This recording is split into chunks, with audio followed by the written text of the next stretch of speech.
Robbie Calvo, welcome to the Your Guitar Sage channel, buddy. You are an amazing guitar player, an amazing dude. I've developed this great friendship with you. Welcome. How are you doing, sir? Thank you so much. Thanks for having me on. I'm doing really good. Thank you so much. I mean, you and I were just chatting about we've had strange times, but I think both of us have found the absolute positives in both, for, career, personal life, everything else. And I think it's just been a really good reflective time for lots of people, really positive. And you've been busy. You've been busy, haven't you? We've been a little bit busy here too as well. Yeah, we took about a month and a half off, something like that, and now we've hit the ground running again, and we're having a blast. But I'm in agreement with you, and it's all about the outlook, how we view things, isn't it? It really is. Got to keep it positive and upbeat, mate. That's how you do it. Indeed. Well, Robbie. So my folks have seen you before on the channel, and they know what a great player you are. But for those folks who are just getting to know you right now, first time in this video, can you just give us like a brief overview of what it is that you do, some of your accolades? Like, honestly, I want you to brag a little bit because I want folks to know what an amazing player, what an amazing instructor you are. Thank you. Yeah. So first off, went to GIT in California, Hollywood. Studied there for a year, went back to London, started playing sessions for TV and movies and stuff. Moved to Nashville, spent 17 years in Nashville, playing sessions and played in a duo for a while live, and just tons of stuff, songwriting, everything that you do when you move to Nashville. Right. I've produced with TrueFire 26 courses, most on the bestseller list. I've got 6 independent courses, guitar instructional courses. We've filmed one together, which we'll be talking about, and I filmed one with Brett Papa too. So that makes what, 33 or 34? Good night. To date, I play live here in Hawaii, so solo with my looper and everything, which is partly why I put the course together, because I see how powerful that is. I work with Line 6, I'm an artist for Line 6, I'm a Yamaha artist, and I'm their clinician too, so I go out and do clinics, workshops, trade shows. I also compose their music launches for products. I film guitar content for them. I've just filmed for GearFest for Sweetwater, a bunch of guitars. Yeah, so I do a lot of videography work, a lot of compositional work, creating tunes for themes for products. I've got a signature guitar pedal, you name it. I've got a lot of things going on, and I've just got a new gig, which we'll talk about in a second. You can bring that up. But yeah, well, actually, yeah, I would like to know about that because I through the grapevine, I heard that you did have a new gig. Can you tell us a little bit about that? Like, what's up with that? Yeah, so we're in the final stages, but so Guitarist magazine in England, they saw me at the NAMM show, the editor, and he said to me, I've followed your works for a while. He said, you're an amazing player, instructor, very inspirational. Would you do a monthly column for us? And I said, yeah, I'd love to. So it looks like it'll obviously be, text, video, audio, and it's going to be really cool because guys are going to be able to jam with me, learn a lot of cool stuff. And it's one of my favorite magazines. Growing up in England, Guitarist magazine in Europe is the biggest one. Yeah, that's a big deal. Yeah. That's amazing. Congratulations. Thank you. So hopefully that will be starting up soon. Yeah. So Robbie, you've worked with a ton of folks, playing live, studio work, working with other guitar players. And this is a question that I love to ask the pros, because to me, it's exactly what folks want to know. And just if I were to ask you 3 of your top tips for aspiring guitar players, and I know that's hard because there's lots of top tips, but if you could just pick 3, even if they were just philosophies, what would those 3 be? My first thing is you've got to set your intention for the goal that you're trying to achieve. If you don't know what the end result is, how do you set about on the pathway towards it? So I always say, okay, what is it you want from guitar playing? If you want to be a blues player, study towards blues. don't be going off the path, right? There's not enough time, right? So set your intention for what you're trying to achieve. Then I would say set smaller stepping stones towards those. And what I like to say to guys is, look, it's a big task at hand. But if you set yourself a daily goal, then you've got something to move towards. Today you could practice A7 arpeggios, right? Or one of them and make up some licks. You are sequentially moving towards the big picture. So there's two of them, and the third one would be, don't think it's going to be easy. It's going to be hard work. For any of those people out there that think, oh God, you make it look so easy. Yeah, like 40 years of hard work. Yes. And it's still a struggle sometimes. So what I say is, understand you're a human being. Your performances will fluctuate daily. Be kind to yourself. Give yourself praise. You worked hard today. It wasn't as good as it normally is, but that's okay. I accept that I'm going to fluctuate and tomorrow is going to be much better. And one of the mantras I always say to guys is, or an affirmation you should use is, I'm improving daily instead of I suck. Beautiful. Yes. And when you take it in hand like that and you move towards a goal with those intentions and those positive attitudes, you will achieve them. Indeed, it's a continuum, isn't it? Yeah, it really is. And align yourself with people that feel the same way. I love that. I love that. That's very powerful. I'm always telling my students, like, what's your why? You got to know what your why is. Otherwise, you don't know what direction you're going in. So recently, right, you created this phrase trainer course, which is working with looper pedals and all that entails. Now, I know some folks might say, well, what is there to know about a looper pedal? You hit the button, it records, and you go. So I know there's got to be more to that, because I think this course is over 2 hours, I believe. Can you give folks a brief overview of what that course is about and how a guitarist might benefit from it? Absolutely. So a looper pedal, guys, you've got to understand what it is. It's a mobile recording device, okay? But that means that we're in control of it. We have to have good start points and good end points, which means we also need to know what we're going to record. We can't just go, I'm going to hit the start button and then figure it out. No, it has to start and end in the right places.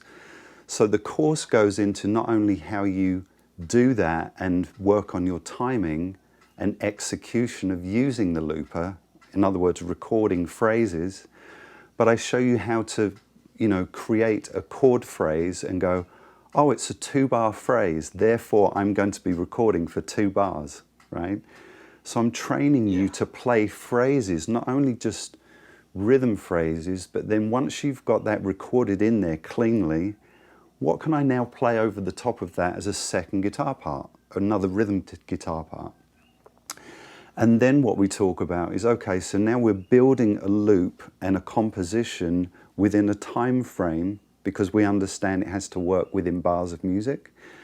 And then I show you what you could do to improvise over that and how you would phrase lines, licks, motifs to make your guitar playing better, playing over the chords, targeting chord tones, maybe some extensions and things like that, but phrasing those ideas, not just playing notes. So what I've done is encapsulated this whole thing in how you've got the perfect practice device, right? It's your jam buddy. If you know how to record that into that looper, you can choose what that is. And if you're working on G7 arpeggios or the G major scale, you can record into there that chord progression, in a succinct way and a clean way, which makes your rhythm chops better, right? There's no way you're not going to become a better rhythm guitar player with working with the looper, because you have to. So I show you the easy way of achieving that by creating a scratch track to give you a rhythm guide. You then record over the rhythm guide, stack parts, and improvise. And the course goes into all of that. And I think anyone that's looking to improve and in every aspect, because you can then go out and perform with the looper pedal. If you know how to loop, I loop 3 hours a night on my gigs. Every song I loop the ending and solo over it and sing over it. Well, what it does is it expands your vocabulary if you're a live performer, right? Because you've got then extra music that you can add to that performance. So to me, it's the ultimate learning tool, the ultimate developing your chops tool, understanding layers and everything else and how parts work together. And it can be, if you want it to be, a performance tool. I love that. I love that. And I'll admit I've had the opportunity to look through this course, and I think it is fantastic. Thank you. For folks that don't know, what is the gear that you actually use? I mean, you need obviously need a guitar and you need a looper, but you have a couple of favorites. Yeah, the one we used in the course was my Helix. So it's the Line 6 Helix, a big pedal board, and it's got the modeling and amps and everything in it. And what I say in the course is, guys, I'm just using this because it's my looper of choice. Don't freak out. You can get a Boss RC3 or a Jam Man or whatever it is, pedal that will work just as well. Follow my guide to setting that up in the signal chain, how to use it, and you're well on your way. And the audio quality these days with most of these loopers is top notch. The RC3, I think you can record for 3 hours. Wow. That's one heck of a loop.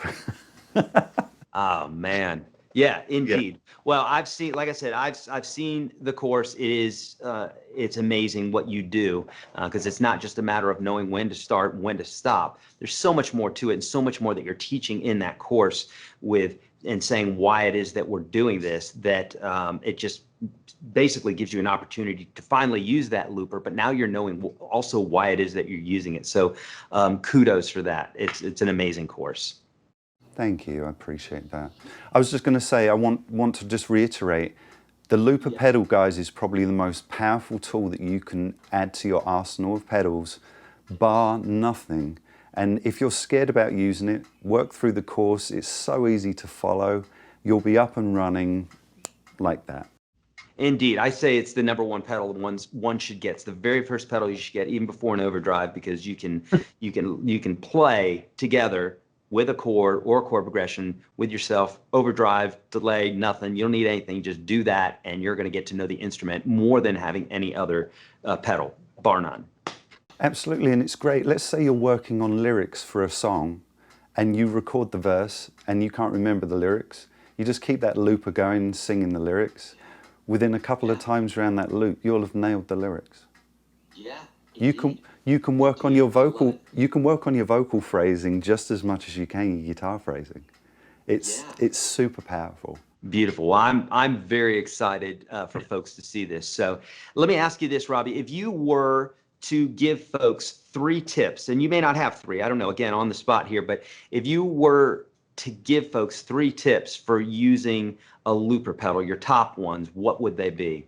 The tips for it, first of all, would be, okay, practicing, right? So again, we've set ourselves an intensive goal, right? We know what big picture is. Now, how do we get there? Well, we can use the looper to attain each one of the steps towards the goal. For example, you might be learning a solo section to a Stevie Ray Vaughan song, right? So you loop the section in the looper, all right? Now you can work on that as much as you want or as little as you want. You can stop it, maybe look at what you've been playing, readdress that, start again, practice. So I would say, number one, for practicing, learning what you could solo over a chord progression, for example. If you're working, let's say you record at home and you want to work on pre-production ideas anywhere you are, you don't want to be in your studio, maybe you just want to be outside with a little amplifier and your pedal, right? You can work on your pre-production ideas and overdub parts with your looper. Yeah.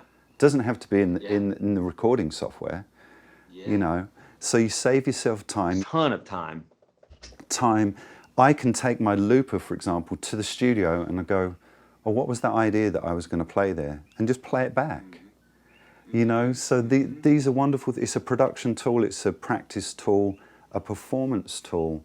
And I would say that another thing to do is get comfortable activating that pedal while you're playing.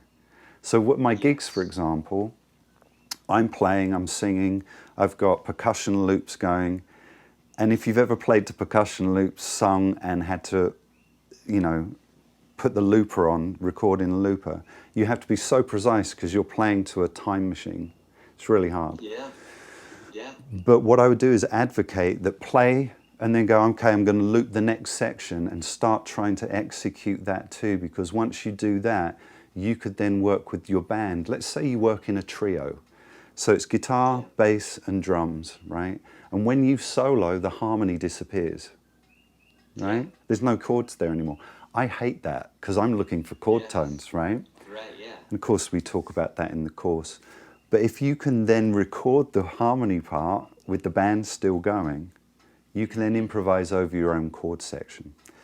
So there's three ways of using the looper, and I use that all the time, you know, to develop. I love that. I love that. And like I said, I've used loopers for years, but after going through your course, getting to see it before anybody else did, which I feel very grateful for, there was stuff in there that I'm like, God, I never would have thought about that. I mean, even doing the scratch track. So there's so many things.